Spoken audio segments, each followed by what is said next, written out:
राजस्थान के प्रसिद्ध श्री सांवलिया सेठ के दरबार से आस्था, त्याग और समर्पण की ऐसी कहानी सामने आई है जिसने हर किसी को भावुक कर दिया। डूंगरपुर जिले के एक साधारण किसान ने अपनी पूरी जिंदगी की कमाई, अपना घर, अपनी जमीन और करीब 10 करोड़ रुपए की संपत्ति भगवान सांवलिया सेठ के चरणों में समर्पित कर दी। इस संकल्प को पूरा करने के लिए उन्हें पूरे 10 साल तक संघर्ष करना पड़ा और मंदिर से लेकर प्रशासनिक कार्यालयों तक 100 से अधिक चक्कर लगाने पड़े। आखिरकार उनकी 10.15 बीघा जमीन भगवान सांवलिया सेठ के नाम रजिस्टर्ड हो गई। अब लोग इस किसान को कलयुग का सुदामा कहकर याद कर रहे हैं। डूंगरपुर जिले की आसपुर तहसील के खेड़ा सामोर गांव निवासी अमरजी गौतम पाटीदार साधारण किसान है। माता पिता के निधन के बाद वे अकेले रहते हैं और बेहद सादा जीवन जीते हैं। वर्ष 2016 में उन्होंने संकल्प लिया था कि अपनी पूरी संपत्ति भगवान सांवलिया सेठ को अर्पित करेंगे।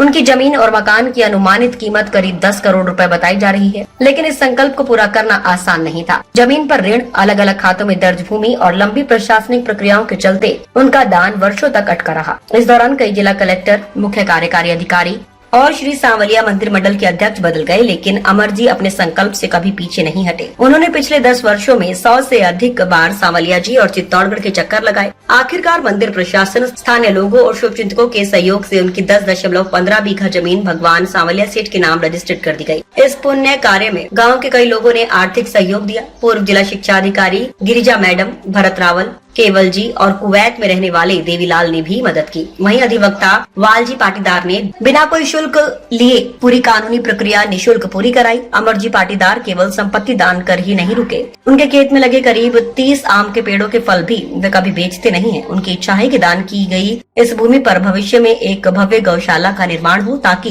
गौ सेवा और समाज सेवा का कार्य हो सके। इतना ही नहीं, जमीन की रजिस्ट्री पूरे होने के बाद अब वे अपनी माता के 1 किलो चांदी के आभूषण भी भगवान सांवलिया सेठ को अर्पित करने की तैयारी कर रहे हैं। श्री सांवलिया मंदिर मंडल के प्रशासनिक अधिकारी राजेंद्र सिंह ने भी अमरजी पाटीदार की इस भक्ति को आस्था और समर्पण की अनूठी मिसाल बताया है। उनका कहना है कि यह दान केवल धार्मिक आस्था का प्रतीक नहीं, बल्कि समाज के लिए भी प्रेरणादायक संदेश है। द्वापर युग में भगवान श्री कृष्ण और सुदामा की मित्रता और समर्पण की कथा आज भी श्रद्धा के साथ सुनाई जाती है। वहीं कलयुग में डूंगरपुर के किसान अमरजी गौतम पाटीदार ने अपने त्याग, अटूट विश्वास और निष्काम भक्ति से ये साबित कर दिया कि सच्ची श्रद्धा धन से नहीं बल्कि समर्पण से मापी जाती है। यही कारण है कि आज पूरा राजस्थान उन्हें कलयुग का सुदामा कहकर सम्मान दे रहा है। अमरजी सोनो गौतम, खेड़ा सामोर तहसील आसपुर, जिला डूंगरपुर। सांवलिया जी मंदिर आए हैं, क्या मनोकामना थी, क्या इच्छा पूरी हुई, क्या है? मैं सांवलिया जी मंदिर आया हूँ। मेरी प्रॉपर्टी जो है जमीन दान करने के लिए मेरी इच्छा थी लंबे समय से। तो परसों दिनांक 23 को रजिस्ट्री हो गई है। 10.25 बीघा जमीन की, एक मकान की, जो 4 मंजिला मकान है। करोड़ों का मूल्य माना जाता है। मकान जो आबादी के जो जमीन है वो आबादी के क्षेत्र में पड़ता है। 1 बीघे की खेत वो आबादी में पड़ता है। 10 साल से प्रयास कर रहा था, लेकिन अभी प्रयास सफल हुआ है। अभी एडीएम साहब का सहयोग रहा, अध्यक्ष साहब का सहयोग रहा, उप तहसीलदार साहब का सहयोग रहा। इन सबके सहयोग से अभी जो रजिस्ट्री परसों हुई है। हाँ, ये अपने अमरजी पटेल हैं डूंगरपुर के, और जिन्होंने अपनी जो ज़मीन थी और जो संपत्ति थी, पैतृक संपत्ति, वो ठाकुर जी के नाम से कराने के लिए काफ़ी दिन से प्रयास कर रहे थे। तो पिछले 2 दिन पहले हम उनके तहसील अमरपुरा में गए थे और वहाँ पर जो रजिस्ट्री की प्रोसेस था उसको संपूर्ण किया। 10.25 बीघा इनकी जो पैतृक संपत्ति की ज़मीन थी वो इन्होंने ठाकुर जी को भेंट किया, उसकी रजिस्ट्री हो गई और उसकी जो मकान है उसके रजिस्ट्री का प्रोसेस अभी चल रहा है। ये कुछ खसरा नंबर की 2-3 जगह अलग अलग ज़मीन है, वो भी उन्होंने दान करने के लिए बोला है। तो नेक्स्ट प्रोसेस में अगर वो चाहेंगे, ठाकुर जी की इच्छा होगी, तो वो भी हम ठाकुर जी के नाम से रजिस्ट्री करवा देंगे।